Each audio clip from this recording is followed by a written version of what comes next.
ओम नमः भगवते वासुदेवाय नमः। आज हम बात करेंगे जया एकादशी की। जया एकादशी कब आती है, तो इसको सुनने के लिए चलते हैं धर्मराज युधिष्ठिर के महल में, जहाँ पर श्री कृष्ण भगवान और युधिष्ठिर महाराज के बीच में संवाद चल रहा है। धर्मराज युधिष्ठिर बोले, हे भगवान, आपने माघ माह की कृष्ण पक्ष की एकादशी शर्तला एकादशी का अत्यंत सुंदर वर्णन किया। कृपा करके अब आप मुझे माघ माह के शुक्ल पक्ष की एकादशी की कथा का वर्णन कीजिए। इस एकादशी का नाम क्या है, विधि और देवता क्या और कौन सा है। इस पर श्री कृष्ण भगवान बोले, हे राजन, माघ माह के शुक्ल पक्ष की एकादशी का नाम जया है। इस एकादशी के व्रत करने से मनुष्य ब्रह्म हत्या के पाप से छूट जाता है और अंत में स्वर्ग को प्राप्त होता है। इस व्रत से मनुष्य कुयोनि अर्थात भूत, प्रेत, पिशाच आदि की योनि से भी छूट जाता है। अतः इस एकादशी का व्रत हमें विधि पूर्वक करना चाहिए। श्री कृष्ण भगवान बोले, हे युधिष्ठिर, मैं आपको एक पौराणिक कथा सुनाता हूँ, आप ध्यान पूर्वक सुनिए। एक समय इंद्र नागलोक में अपनी इच्छा से अप्सराओं के साथ रमण कर रहे थे। वहाँ पर गंधर्व गान कर रहे थे और अप्सराएं नृत्य कर रही थीं।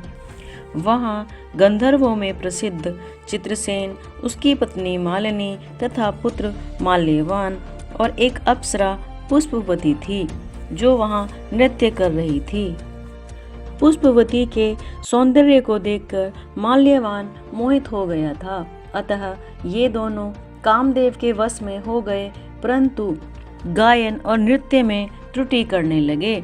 इस पर इंद्र को बहुत ही क्रोध आया और उसने इन दोनों को श्राप दे दिया कि तुम दोनों पृथ्वी लोक पर जाओ और पिशाच योनि में जीवन व्यतीत करो। इंद्र का श्राप सुनकर ये दोनों अत्यंत दुखी हुए और हिमाचल पर्वत पर पिशाच बनकर दुख पूर्वक अपना जीवन व्यतीत करने लगे। रात दिन में उन्हें एक क्षण भी निद्रा नहीं आती थी तथा इस स्थान पर अत्यंत सर्दी थी।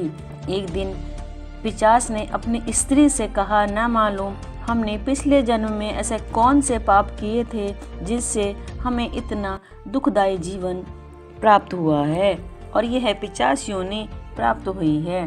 देवयोग से एक दिन माघ माह के शुक्ल पक्ष की जया एकादशी की एकादशी आई। उस दिन इन दोनों ने भोजन नहीं किया, ना ही कोई जलपान किया, ना ही कोई फल खाया, ना ही कोई पाप कर्म किया। इस दिन केवल फल फूल आदि खाकर ही इन्होंने अपना दिन व्यतीत किया और महान दुख के साथ एक पीपल के वृक्ष के नीचे बैठ गए।